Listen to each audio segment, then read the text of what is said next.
Hello everyone. Today we will give a brief introduction to Python. Coming to the background, Python was developed by Mr. Van Rossum in the year 1991. The basic reason was to make it easy to use, and the main focus was the simplicity and code readability. So if you look at the Python code, you would feel as if you are reading English language.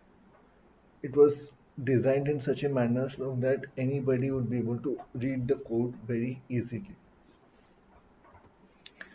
Now, the first question that somebody might have is why learn Python?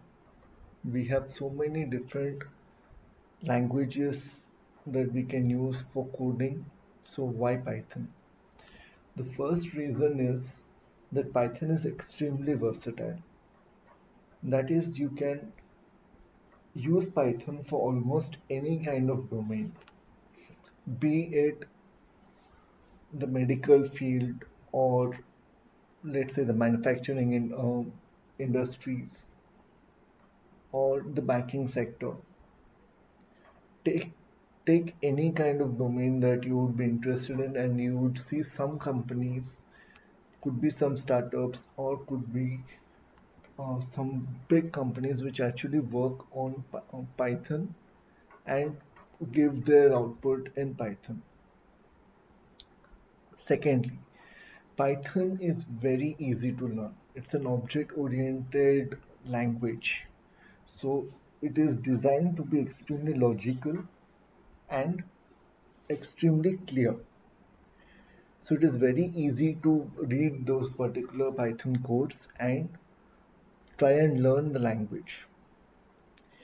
The next and the most important thing that you will see for Python is that we have an extremely supportive community.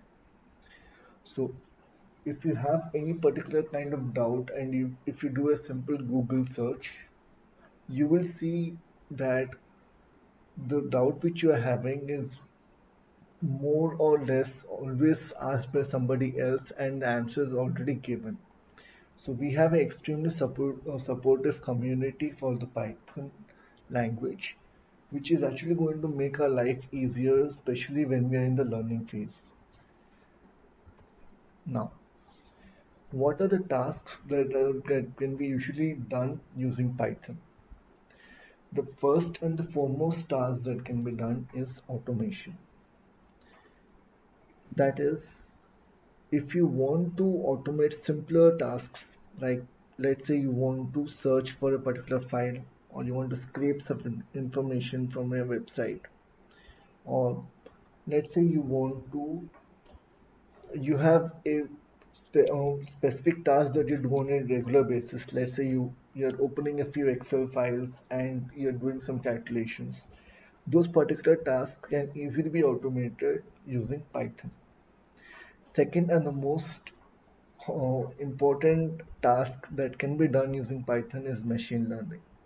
These days, machine learning is one of the buzzwords where people want to learn machine learning. And using Python, we can actually do our machine learning tasks, create models, and get our desired outputs. And the next most interesting task that you can do using Python is create your own websites. So we have particular libraries like Django and Flask which can be used to create our own website. So Python is extremely versatile, and you'd always have some package or the other that is already present, or maybe the package is written by somebody else for the tasks that you want to achieve. Lastly, if you're creating any kind of dashboards, so even dashboard creation can be done using Python. So when it comes to dashboard, the two most popular libraries are Plotly and Dash. These using these two libraries, you can create very colorful and visually appealing dashboards with ease. Now, when it comes to data science and the machine learning piece, why Python is more preferred over any other language is that we can analyze a lot of huge amounts of data very easily. So let's say you have a very huge amount of data, and if you try to open it using, let's say, Excel, then because Excel cannot handle very high amount volume of data, sometimes it so happens that Excel could slow down. But when it comes to loading the same amount of data in Python, it can be done and it can also be processed very quickly. The next fundamental task that you can do with regards to machine learning is that you can create your own visualizations. So we have very powerful libraries like Matplotlib, Seaborn, Plotly, etc., which can be used to create very very beautiful visualizations and with very little amount of code. So for example, if I speak of, let's say, Seaborn, so using Seaborn within just one line of code you can get your graph. So using Python can be very easy, and it can also make sure that your task is actually performed at a very fast pace compared to any other language, because the amount of code that you have to write is also minimum compared to every other language. So if I have to compare Python with, let's say, C programming, in C programming you have to actually declare your variables first and then use those variables in your code. And let's say you have declared the variable a, and you have declared it as an integer. And while coding, let's say if you want to convert a from integer to a character for some reason or a string for some reason, then C programming will not actually allow you to do that, because already this variable is declared as an integer. So it was going to throw an error. Whereas if you provide the same task in Python, you can easily change the data type of Python without having any error. So Python is more of a dynamically typed language, which actually permits you to make these kind of changes. This particular thing can be a good thing and also a bad thing. It's a good thing because we don't have to actually keep on declaring our particular variables as a specific data type, and we can change it according to our need. But why am I saying it can be a bad thing? Is because when you actually write your code, and let's say if you have written very lengthy amount of code, let's say you have written a particular code line of, let's say, 1,000 lines for completing a specific task. In this 1,000 lines, if you make an error, and now because Python is dynamically programmed, you can actually, it will not actually throw one particular error. It is going to simply change it. So it becomes a bit tedious to when you're actually debugging your code. So that is the reason I'm saying that it can also be a little tricky and it can be banned in that manner. But it's left to the user as to how he or she writes the particular code lines. Okay, now, so talking about coding, the next question that comes up in our mind is, what do we use to write our Python codes? So we have IDEs, or the integrated development environments, that are present for doing our coding.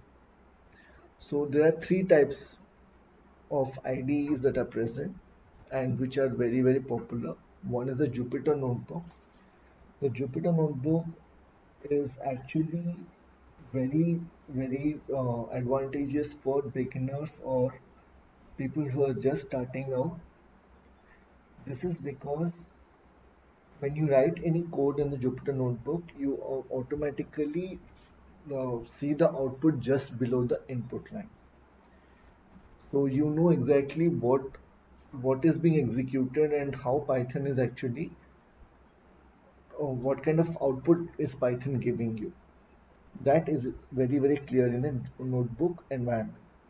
And the next very good thing about the notebook environment is that you can write your particular notes or let's say comments using something called as a markdown.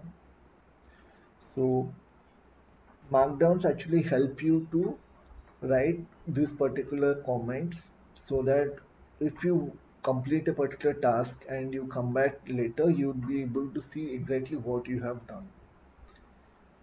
Now, the next best thing about the Jupyter Notebook is that whenever you're doing some kind of visualizations, instead of a separate window popping up with the visualization, you actually get to see the visualization just below the code line.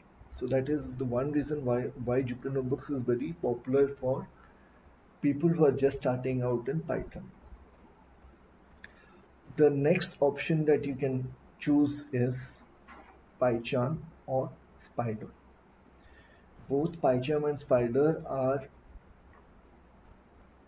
advanced level IDEs where you can actually write lot of different code.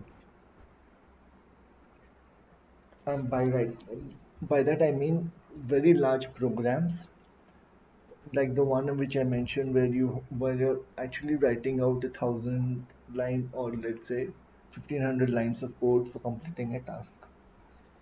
So when you have such a huge task to be completed and you're trying to break it into different chunks, you can always use the PyCharm IDEs.